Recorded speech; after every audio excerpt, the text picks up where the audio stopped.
पूर्णमिदं पूर्णात् पूर्णमुदच्यते पूर्णस्य पूर्णमादाय पूर्णमेवावशिष्यते। ॐ शान्ति शान्ति शान्तिः। ॐ भद्रं कर्णेभिः शृणुयाम देवाः भद्रं पश्येमाक्षभिर्यजत्राः स्थिरैरङ्गैस्तुष्टुवागुंसस्तनूभिर्व्यसेम देवहितं यदायुः। स्वस्ति न इन्द्रो वृद्धश्रवाः स्वस्ति नः पूषा विश्ववेदाः स्वस्ति नस्तार्क्ष्यो अरिष्टनेमिः स्वस्ति नो बृहस्पतिर्दधातु। ॐ शान्ति शान्ति शान्तिः। शङ्करं शङ्कराचार्यं केशवं बादरायणं सूत्रभाष्यकृतौ वन्दे भगवन्तौ पुनः पुनः। ईश्वरो गुरुरात्मेति मूर्तिभेदविभागिने व्योमवद्व्याप्तदेहाय दक्षिणामूर्तये नमः। ॐ शान्ति शान्ति शान्तिः। श्री प्रेमपुरी अध्यात्म विद्या भवन के दोनों ही प्रातस्मरणीय महापुरुषों को प्रणाम करता हूँ। बड़ी ही प्रसन्नता का अवसर है कि हम लोग इस श्री प्रेमपुरी अध्यात्म विद्या भवन के माध्यम से प्रातःकालीन स्वाध्याय प्रवचन का श्रवण कर रहे हैं। तो प्रकृत प्रसंग में हम लोग मुंडक उपनिषद के आधार पर विचार कर रहे हैं। भाष्य मुंडक उपनिषद मंत्र और भाष्य के आधार पर। तो यहाँ पे अभी तक बता दिया गया कि जो शौनक ऋषि अंगिरा से प्रश्न किए थे एक विज्ञान से सर्व विज्ञान विषय कस्मिन्नु भगवो विज्ञाते सर्वमिदं विज्ञातम भवत्। किसके जान लिए जाने पर यह सब कुछ विज्ञात हो जाता है। इस तरह का उन्होंने प्रश्न किया था। तो उस प्रश्न का उत्तर देते हुए अंगिरा मुनि ने बताया था कि दो विद्या होती है, एक पर विद्या और एक अपर विद्या। अपर विद्या तो संपूर्ण अक्षर राशि है। ऋग्वेद, यजुर्वेद, सामवेद और 6 वेद के अंग सभी पूरी जो है अक्षर राशि सब अपर विद्या में आएगी। फिर पर विद्या क्या है? पर विद्या है अथ परायया तदक्षरम अधिगम्यते। परा विद्या वही है जिसके द्वारा अक्षर पुरुष की प्राप्ति होती है। कुछ लोग शंका करते हैं कि अपरा विद्या से मुक्ति क्यों नहीं मिलेगी? अपरा विद्या से भी मुक्ति मिले, कर्मकांड से कर्म से ही मुक्ति क्यों नहीं होगी? इस सब का यहाँ पे दिखा दिया गया कि नहीं, संसार कारण अविद्या आदि दोष की निवर्तक अपरा विद्या नहीं है, बल्कि परा विद्या ही है। और इसीलिए जो कर्म को ही सब कुछ मान करके रखते हैं उनकी निंदा भी की गई। अविद्यायाम अंतरे वर्तमाना, अविद्यायाम अंतरे वर्तमाना, आदिविद्यायाम अंतरे वर्तमाना एक जो है मंत्र आया है प्रथम मुंडक के द्वितीय खंड का 8वां मंत्र है। स्वयं धीरा पंडितं मन्यमाना, जंघन्यमाना पर्यंति मूढ़ा अंधे नैव नियमाना यथांधा। स्वयं तो अविद्या के बीच में वर्तमान है और अपने आप को धीर मानते, धीर गंभीर मानते, पंडित मानते हैं। जंघन्यमाना पर्यंति मूढ़ा, बारंबार जो है जरा मरण रोग आदि अनेक अनर्थ समुदायों को प्राप्त करते हुए भी वो जो मूढ़ लोग हैं, अंधे मूढ़ लोग विद्यमान रहते हैं, ऐसा जो है भटकते रहते हैं, परेशान होते रहते हैं। अंधे नैव नियमाना यथांधा, जैसे किसी अंधे को अंधा ही लेके जा रहा हो। अंधे को अंधा लेके जाएगा तो कहाँ ले जाएगा? खुद गड्ढे में गिरेगा, दूसरे को भी गिराएगा, सामने वाले को भी साथ में वाले को भी गिराएगा। तो इस तरह से वहाँ पे उसकी निंदा की करके बताया गया है कि इसके द्वारा मुक्ति नहीं, कर्म आदि के द्वारा तो संसार की ही प्राप्ति होती है।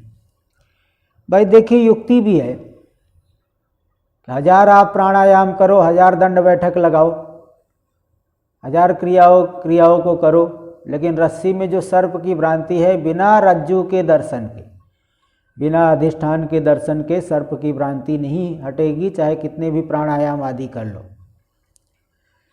इसलिए वहाँ पे उसकी निंदा की गई। और यह जो विद्या है गुरु की कृपा से ही लभ्य है, गुरु की कृपा होगी तभी प्राप्त होगी। इसलिए गुरु तद विज्ञानार्थम स गुरु मेवाभिगच्छेत, ये सब बातें भी इस उपनिषद में आई है। अब ये कहोगे कि गुरु की कृपा तो बहुत से लोगों के ऊपर रहती है, सबको ज्ञान क्यों नहीं होता? तो भाई देखिए, विशिष्ट अधिकारी पुरुष को ज्ञान होता है, ये बात पहले भी बता चुका हूँ। किसी भी साधन के फल की सिद्धि अधिकारी को ही होती है, अनधिकारी को नहीं होती है। तो विशिष्ट अधिकारी को ही इस जो है ब्रह्म विद्या का फल जो है, ब्रह्म विद्या ये श्रवण आदि का फल, ब्रह्म विज्ञान की प्राप्ति और फिर मुक्ति। तो विशिष्ट अधिकारी कौन है? विशिष्ट अधिकारी तो बता दिया गया, साधन चतुष्टय संपन्न, विवेक, वैराग्य, समाधि, षट संपत्ति और मुमुक्षा। विवेक का भी स्वरूप बताया गया है कि हा मूत्र फल भो नित्यानित्य वस्तु विवेक। एक परमात्मा को छोड़ करके, हमारे स्वरूप को छोड़ करके बाकी पूरा का पूरा संसार अनित्य है, हमारा स्वरूप आत्मा वही नित्य है। और वैराग्य क्या है? जब विवेचन करेगा तो वैराग्य होगा। यहाँ से लेकर के ब्रह्मलोक तक के भोगों से विरक्ति, पूर्ण वैराग्य। और इसके बाद शम दम उपरति, अंतर इंद्रिय का निग्रह, बहिर्ंद्रिय का निग्रह, उपरति उपरामता, विषयों का आलंबन नहीं लेना, और तितिक्षा, शीतोष्ण आदि द्वंद्व को सहन करेगा, श्रद्धा, गुरु वेदांत वाक्य में दृढ़ विश्वास, और समाधान, चित्त की एकाग्रता, और मुमुक्षा चतुर्थ साधन। तो विशिष्ट अधिकारी को ज्ञान होता है, ये सब बातें बताएगी। तो हम लोग अब द्वितीय मुंडक के द्वितीय खंड का विचार संपन्न हुआ था, तृतीय मुंडक का विचार आरंभ करेंगे। तृतीय मुंडक प्रथम खंड प्रथम मंत्र। पहले इसका अवतरण भाष्य देखिए, संगति दिखा रहे हैं, संगति बता रहे भाष्य। परा विद्या उक्ता, इसके पूर्व में परा विद्या कह दी गई। यया तदक्षरम पुरुषाख्यम सत्यम अधिगम्यते, जिस परा विद्या के द्वारा ही वह अक्षर पुरुष है। कौन है अक्षर? वह अक्षर परमात्मा। पुरुषाख्यम, पुरुष संज्ञक जो अक्षर है। सत्यम, सत्य है वही, अधिगम्यते, ज्ञायते, जाना जाता है। ऐसी परा विद्या कह दी गई।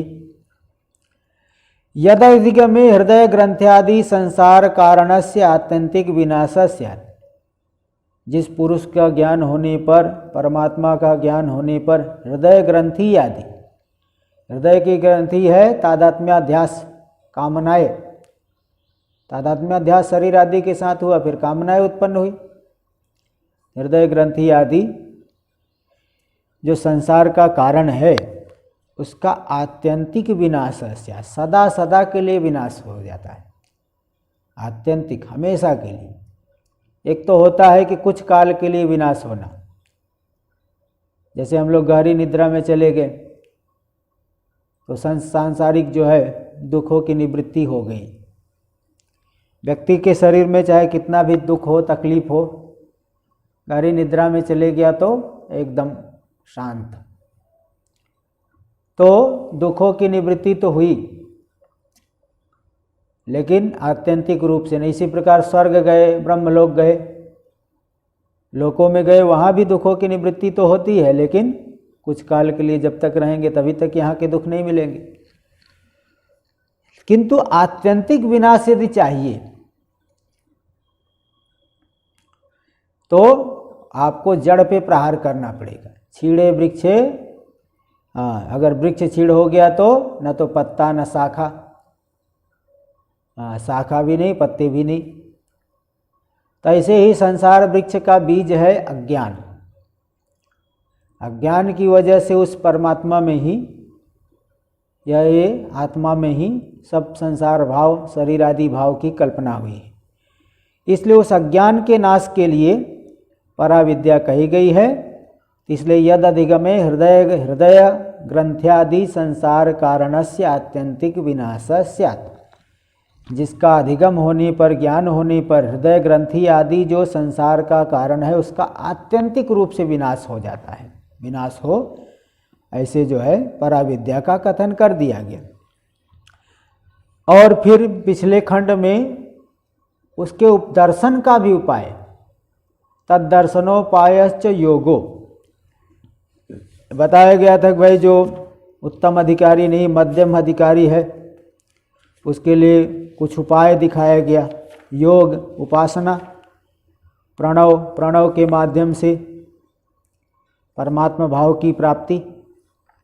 तो तद्दर्शनोपायश्च योगो धनुरादि उपादान कल्पनया उक्त।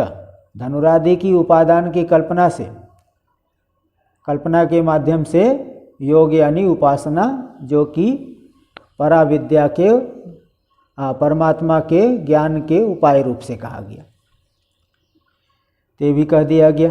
अथ अब क्या बताने जा रहे हो, आगे क्या बताओगे? सब कुछ तो हो गया, अब क्या बचा? बोले नहीं, अथ इदानीम तत्सहकारिणी सत्यादि साधनानि। अब जो है इस जो योग है, उपासना है, उसके सहकारी कारण है। ज्ञान का तो सहकारी नहीं, ज्ञान का कोई सहकारी कारण नहीं कि समुच्चय ज्ञान का किसी के साथ समुच्चय नहीं होता है। बाकी जो साधन है ज्ञान की उत्पत्ति में ही उपकारक होते हैं। ज्ञान की उत्पत्ति हो गई तो सहकारी, ज्ञान के द्वारा फल की प्राप्ति में कोई इसका सहकारी नहीं होता। दीपक के जलने तक, जलने से पहले वो मिट्टी का पात्र भी चाहिए, तेल भी चाहिए, माचिस भी चाहिए, कपास भी चाहिए, हवा भी ज़्यादा तेज न चलती हो, ये सब चीज़ें चाहिए। किंतु जब दीपक जल गया तो फिर अंधेरा को भगाने के लिए उसको कोई किसी सहकारी की आवश्यकता नहीं होती। इसलिए ज्ञान का सहकारी कोई नहीं, बल्कि ज्ञान की उत्पत्ति के लिए जो जो साधन है, तमेतम वेदानुवचनेन ब्राह्मणा विविदिशन्ति यज्ञेन दानेन तपसा नाशकेन, इस आत्मा को ब्रह्म जिज्ञासु लोग यज्ञ के द्वारा, दान के द्वारा, अनाशक तप के द्वारा, तो इन साधनों के द्वारा जानना चाहते हैं। पहले ज्ञान की उत्पत्ति में उपयोगी होंगे। ज्ञान के उत्पन्न होने के बाद मुक्ति देने के लिए कोई जो है किसी भी साधन की आवश्यकता नहीं।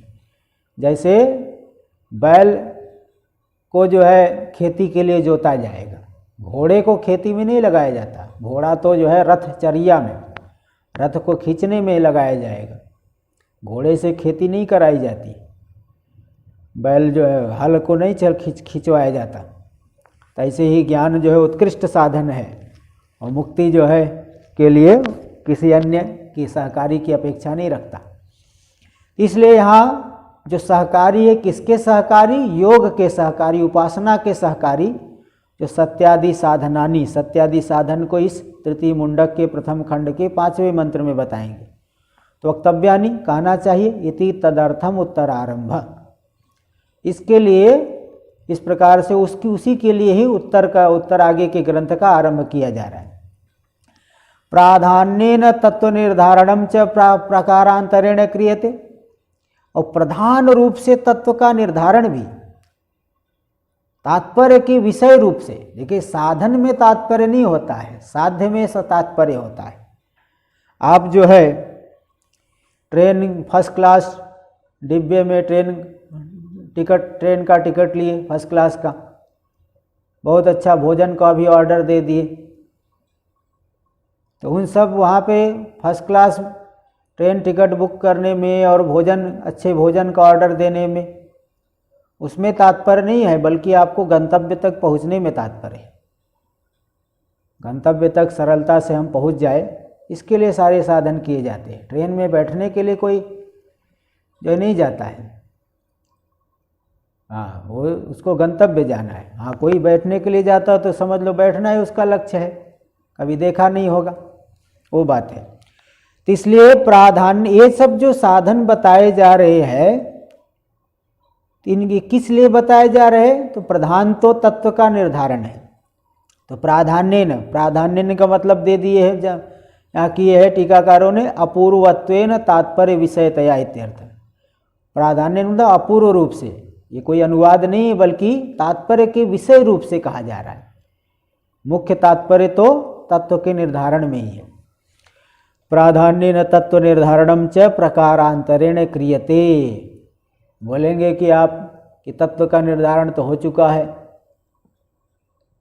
तो भाई तत्व का निर्धारण हुआ है तो भी भिन्न एक अन्य प्रकार से किया जा रहा है, अलग अलग शब्दावली के द्वारा, अलग अलग युक्तियों के द्वारा उसी तत्व का ही बोध कराया जाता है। तो बारंबार क्यों कराया जाता है? अत्यंत दुरोगाह्यत्वात्। वह तत्व का निर्धारण फिर से क्यों किया जा रहा है? क्योंकि वह जो तत्व है अत्यंत दुरोगाह्य है, इतनी जो है आसानी से समझ में नहीं आता, बुद्धि में उतरता नहीं, बुद्धि में अनुभव में आना चाहिए, उसको ग्रहण कर ले, हम अपने जीवन में उतार ले। तो इसके लिए जो है बारंबार कथन होता है, अत्यंत दुरोगाह्य है, उसका अवगाहन करना, उसको विषय बना पाना, उसको जान पाना बड़ा कठिन है हमारा ही स्वरूप, लेकिन हमारी जो वासनाएं संसार की तरफ ज़्यादा दृढ़ होने से उतनी ही कठिनता मालूम पड़ती है। भाई सरल कार्य भी कठिन मालूम पड़ता है अगर व्यक्ति का रास्ता भिन्न हो, गंतव्य थोड़ी ही दूर हो तो भी अगर गलत रास्ते पे चले गया तो वही गंतव्य भटक जाता है, दूर हो जाता है।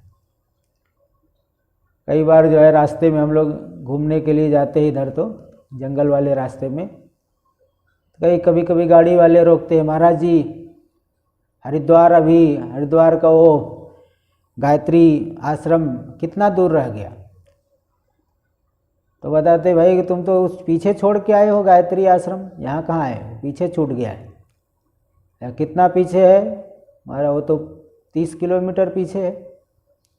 अच्छा, इतना दूर आ गए, ऐसा बोलते। तो मतलब क्या है कि बहिर्मुखता होने की वजह से ये तत्व जो है बड़ा दूर मालूम पड़ रहा है। जैसे जैसे अंतर्मुखता होती है वैसे वैसे वो नज़दीक मालूम पड़ता है। ज्ञानियों के लिए तो सबसे नज़दीक है। नमो नेदिष्ठाय प्रियदव दविष्ठाय च नमः, नमो महिम्न में आया है, नमो नेदिष्ठाय, हे शिव जी आप सबसे समीपतम हो, ऐसे आपको मेरा नमस्कार। तो सबसे समीपतम का क्या मतलब है? क्योंकि हमारा स्वरूप ही है, कोई व्यवधान ही नहीं है। और फिर बोले कि दविष्ठाय च नमो, बहुत दूर है, आप अत्यंत दूर हो, क्योंकि अज्ञानी लोगों को तो करोड़ों वर्षों में भी जानने में नहीं आ सकते। तो इसीलिए एक ही तत्व विपरीत मालूम पड़ता है। अगर बहिर्मुखता ज़्यादा हो तो बहुत दूर है, अंतर्मुख हो गया तो हम कोई व्यवधान ही नहीं है। इसलिए अत्यंत दुरवगाह्यत्वात्, अत्यंत दुरवगाह्य है, जानना कठिन है। इसलिए कृतम अपि, पूर्व में तत्व का निर्धारण किया जा चुका है तो भी दोबारा किया जा रहा है, क्योंकि कठिन वस्तु का बारंबार निरूपण करना ये अलंकार है। ये तो अलंकार ही एक तरह से, ये शोभा ही देता है। कठिन वस्तु को बार बार नहीं बताओगे लोग समझ नहीं पाएंगे। इसलिए तत्र सूत्रभूतो मंत्र परमार्थ वस्तुवधारणार्थम उपन्यस्यते, इसलिए आदि में सूत्र रूपी जो एक मंत्र, अत्यंत दुर्गा होने से तत्र यानी वो प्रकार अंतर से तत्व निर्धारण प्राप्त होने पर सूत्रभूत जो मंत्र है, जो कि परमार्थ वस्तु का उदाहरण करने के लिए सूत्र स्थानीय है, एकदम सूत्र रूप से यहाँ बता देंगे। तो उपन्यास्यते उसका उपन्यास कथन किया जा रहा है। ये तृतीय मुंडक प्रथम खंड का प्रथम मंत्र यहाँ पे बताया जा रहा है। पहला मंत्र देखेंगे। द्वा सुपर्णा सयुजा सखाया समानं वृक्षं परिशस्व जाते तयोरन्यः पिप्पलं स्वादवत्ति अनश्नन्यो अभिचाकशीति। द्वा सुपर्णा सयुजा सखाया, दो सुपर्ण है, शोभन पतन वाले, सुंदर पंख वाले जो दो पक्षी है। शोभनौ पर्णौ पतनौ यस ययो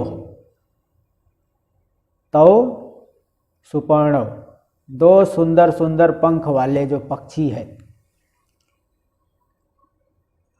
सुपर्ण शोभन पतन वाले। यहाँ पतन का अर्थ है, तो यहाँ पतन का अर्थ दिखाए है कि जीव तो नियम में है और ईश्वर सर्वज्ञ होने से नियामक है। एक में नियमन शक्ति है और एक में नियम्यत्व है। इन शक्तियों के योग से शोभनम यानी उचितम, पतनम नियाम में नियामक भाव गमनम ययो। तो आप पतन का अर्थ, पर्ण का अर्थ, वैसे तो एक जो है रूपक दे रहे हैं कि दो सुंदर सुंदर पंख वाले पक्षी, अथवा पतन का अर्थ है नियम में नियामक भाव की प्राप्ति। तो दो सुंदर पतन वाले मतलब नियम में नियामक भाव वाले जो दो है, सयुजो सदा साथ में ही रहते हैं। और सखाया, सखाया का अर्थ मित्र भी करते हैं लोग, महात्मा लोग, लेकिन सखाया का अर्थ है समान नाम वाले, दोनों ही चेतन ही है। ऐसा नहीं कि एक जड़ है एक चेतन है, दोनों ही चेतन है। परमात्मा भी चेतन, जीव भी चेतन, दोनों में चेतनता है, चैतन्य है।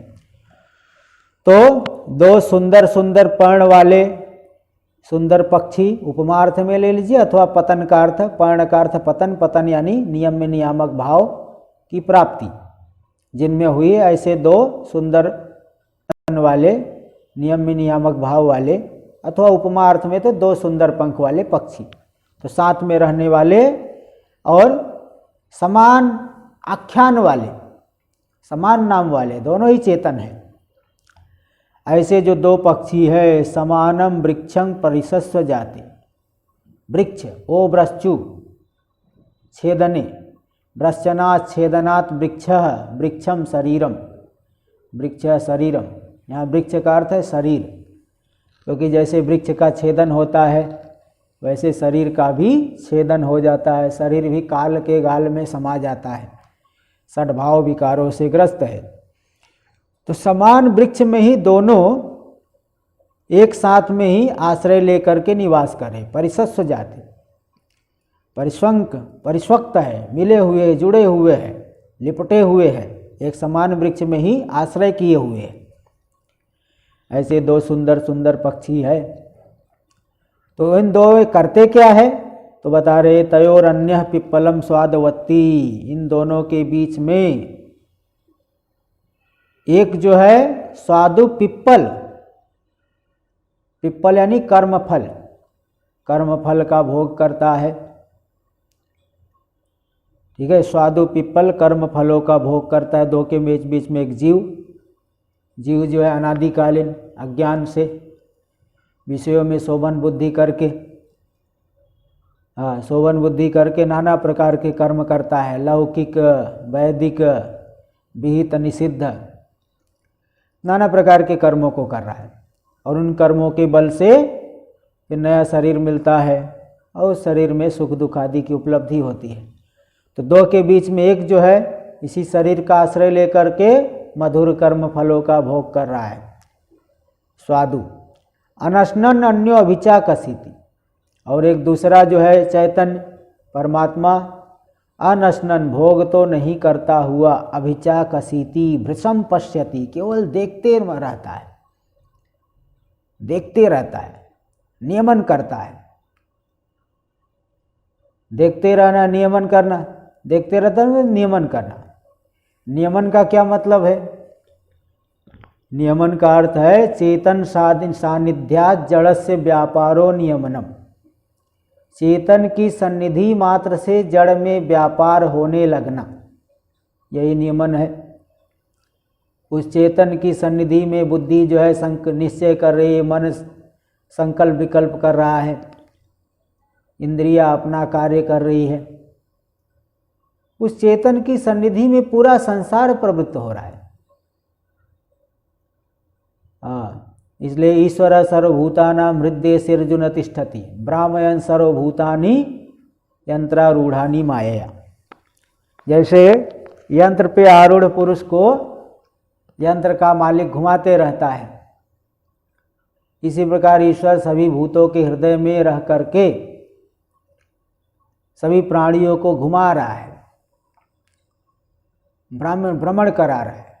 तो भ्रमण कराने का मतलब नाना प्रकार की क्रियाओं में प्रेरणा दे करके लगा रहा है। जिसके अंदर जैसी वासना है उसके अंदर जैसा पूर्व का कर्म आदि करके आया है, जैसी वासना लेके आया है उसी के अनुसार ईश्वर प्रवृत्त करा देते हैं।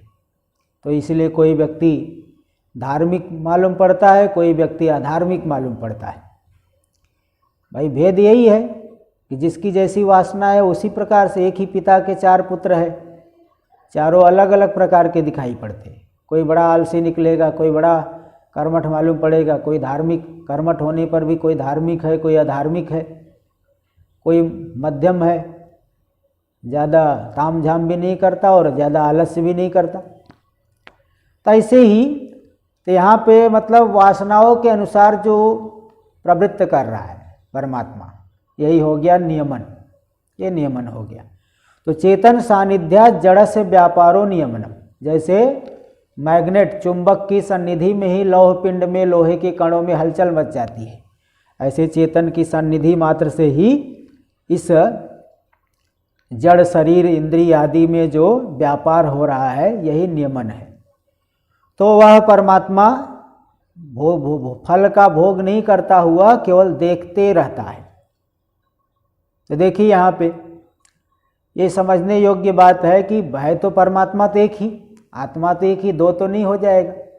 भाई घट बनने से आकाश दो तो नहीं हो जाएगा, दो जैसा भले मालूम पड़े लेकिन दो होता नहीं है। ऐसे ही परमात्मा दो होता नहीं, बल्कि उपाधि और निरुपाधिक स्वरूप से दो मालूम पड़ता है ना। दो भाई एक ही काल में, एक ही देश में दो दो कैसे रहेंगे? एक ही कुर्सी पे एक ही काल में दो व्यक्ति कैसे बैठेंगे बताइए? एक ही कुर्सी पे दो व्यक्ति नहीं बैठ सकते, एक ही कुर्सी पे एक ही काल में दो व्यक्ति नहीं बैठ सकते। एक ही अधिकरण में दो दो चैतन्य कैसे हो पाएंगे? एक बार एक ट्रेन यात्रा कर रहा था, तो एक आदमी आया, बोला आप उठिए इस सीट से। मैंने कहा क्यों? मैंने टिकट लिया है। मैंने कहा भाई मैं भी तो टिकट लिया हूँ, मेरा नंबर देख लो। बोला नहीं नहीं मेरा नंबर है। उसका देखा वही बोगी नंबर और वही सीट नंबर। बड़े चक्कर में पड़ा मैं तो कि भाई जो है इसी यही मेरा भी है, मैंने भी देखा है मेरा भी यही नंबर है। उसने कहा मेरा भी यही नंबर है। फिर मैंने कहा कि अच्छा ऐसा करिए आपका डेट देखता हूँ। डेट कितनी डेट, किस डेट को आपने टिकट बुक कराया, क्या डेट है? तो डेट देखा तो उसका 1 महीने बाद का टिकट था और वो गलती से जो है सोच रखा था कि अभी का है। 1 महीने बाद का टिकट है और इसीलिए वही बोगी, वही सीट नंबर, सब वही है। इस तरह से एक ही काल में, एक ही देश में एक ही अधिकरण में दो वस्तु नहीं रह सकती, इसलिए दोनों एक ही है। भेद उपाधि को लेकर के भेद है। एक ही व्यक्ति जो है किसी ऑफिस अपने कंपनी के नौकरों के लिए मालिक बन जाता है, वही पत्नी के लिए पति बना हुआ, पुत्र के लिए पिता है। तो अपेक्षा को लेकर के रूप अलग मालूम पड़ता है, लेकिन वस्तु एक ही है। तैसे ही ये परमात्मा एक ही है, लेकिन वही उपाधि से विशिष्ट हो गया, उपाधि से जुड़ गया तो जीव है, कर्म फल का भोग करने लगा और वास्तव में साक्षी है। इस तरह से देखिए बहुत सुंदर मंत्र कि एक ही आत्मा उपाधि को लेकर के कर्म फल का भोग कर रहा है और निरुपाधिक रूप से केवल साक्षी मात्र है। इस तरह से यहाँ एक बात बता दी है। देखिए हम लोग इसका भाष्य में थोड़ा परिशीलन करेंगे। भाष्य के अनुसार विचार करने से गूढ़ बातें समझ में आती है। तो द्वा यानी दो, छांदस प्रयोग है। लौकिक प्रयोग में दो बनता है, छंद में वेद में द्वा बन जाता है। तो द्वा यानी दो यानी सुपर्णा मतलब सुपर्णव, सुंदर पंख वाले, शोभन पतन वाले। शोभन पतनव, पतन का अर्थ है नियम में नियामक भाव की प्राप्ति। एक नियम में है जीव और ईश्वर है नियामक। तो नियम में नियामक भाव की प्राप्ति वाले जो दो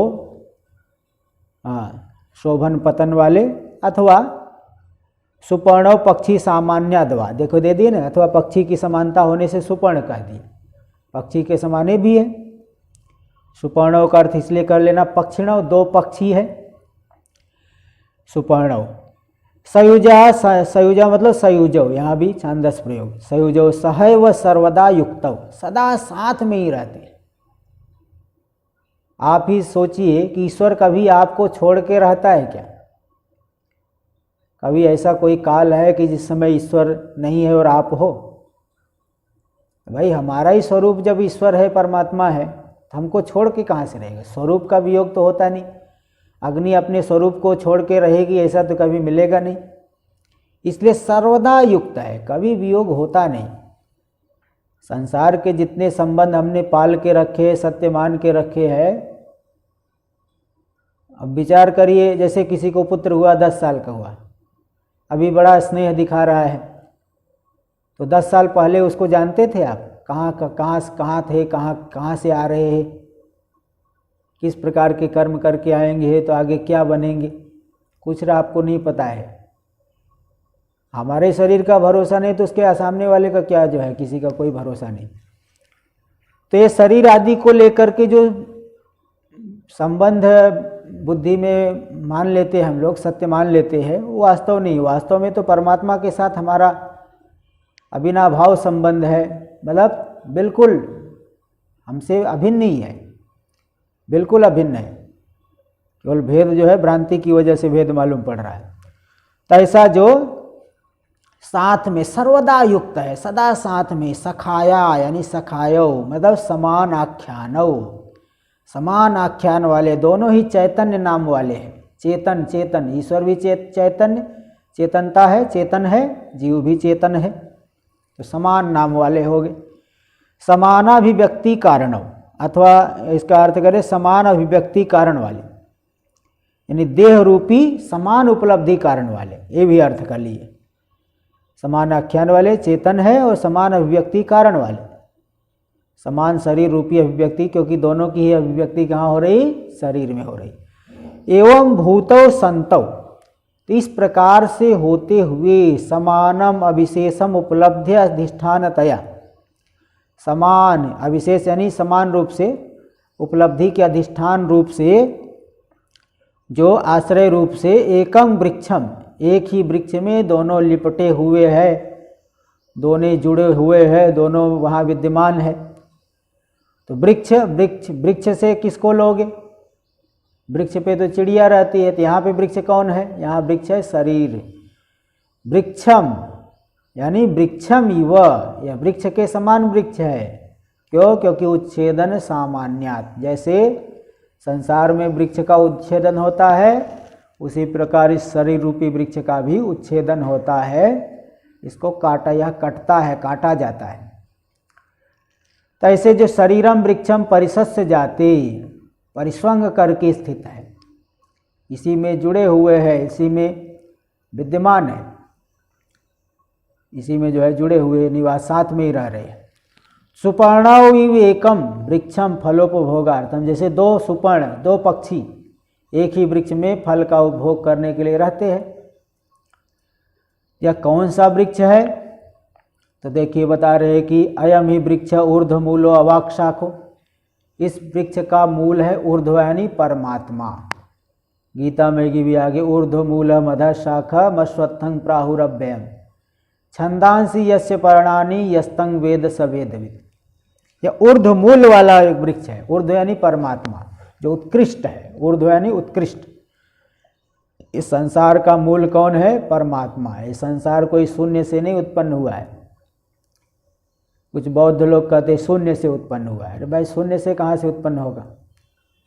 वो लोग युक्ति देते हैं गहरी निद्रा में जब हम लोग सोए हैं तो कुछ भी नहीं है, इसलिए शून्य है। फिर जागृत में आए तो पूरा संसार खड़ा है, तो शून्य से संसार उत्पन्न हुआ। भाई शून्य को आप जान के बोल रहे हैं कि बिना जान के बोल रहे हैं? तो अगर जिस जानने वाला आप है तो अधिष्ठान आप ही है, शून्य नहीं।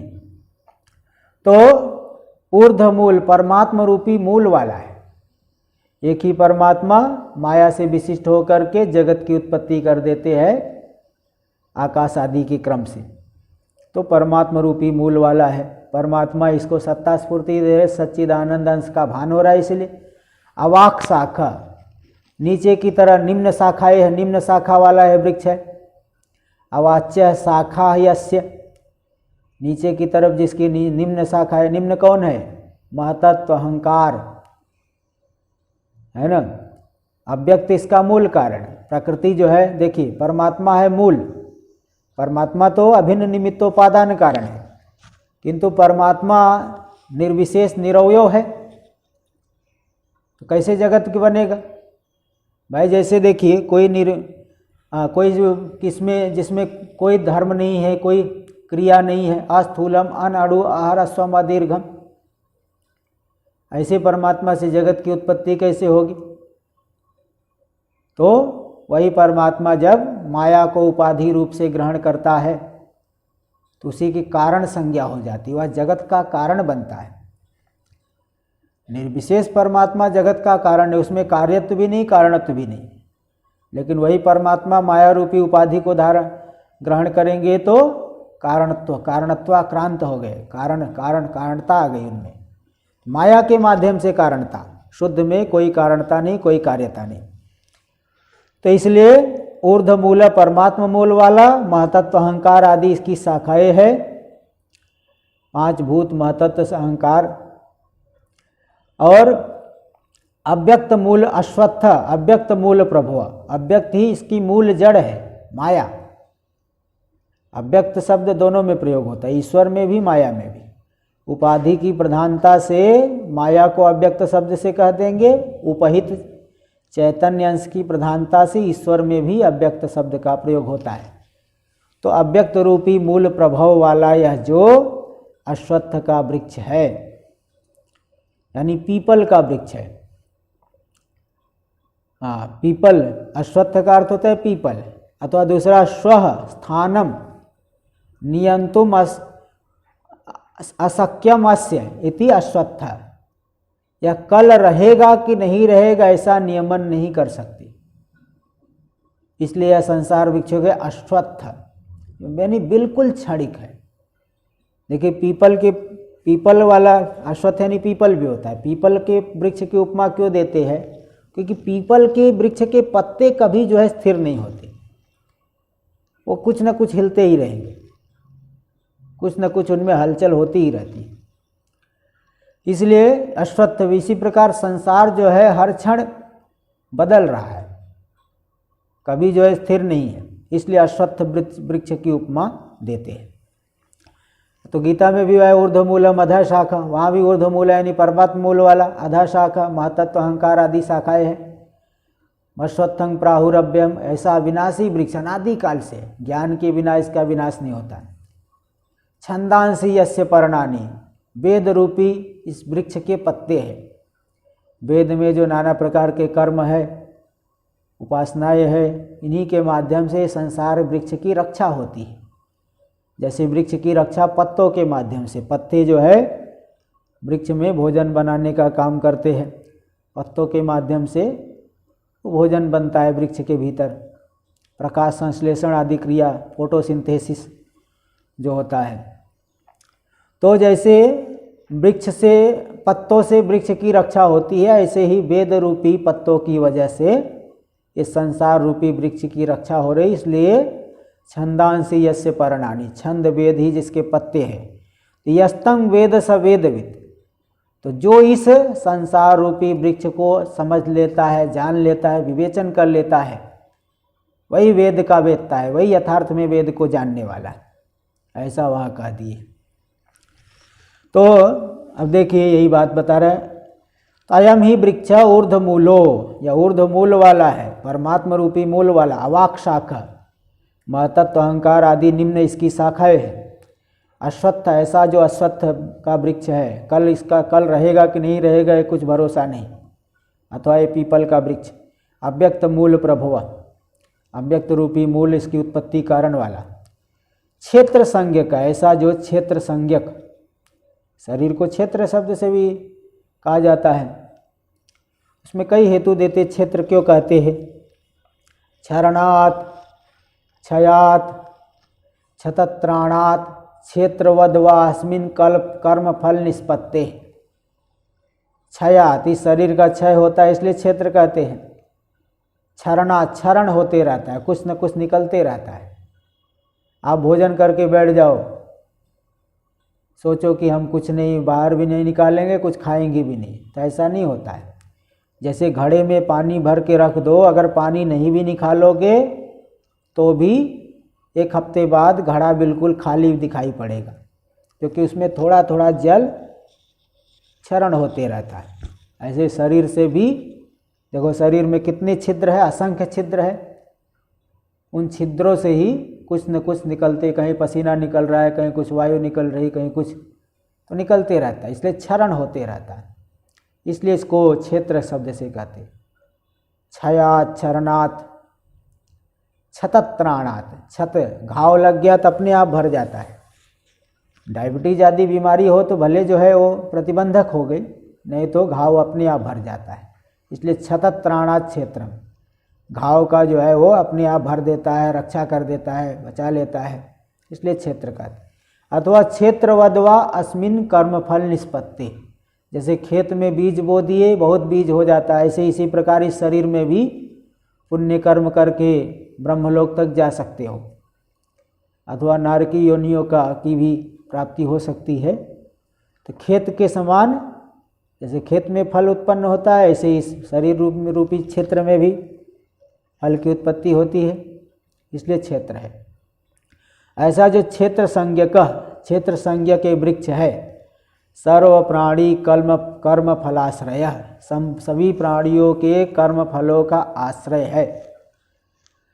तंग परिस्वक्तौ, उसी में ही ये जो है परिस्वक्त, आलिंगित होकर के एक साथ में रह रहे हैं, एक साथ में ही रह रहे। सुपर्णाविव, जैसे दो पक्षी एक ही वृक्ष में साथ में रहते हैं।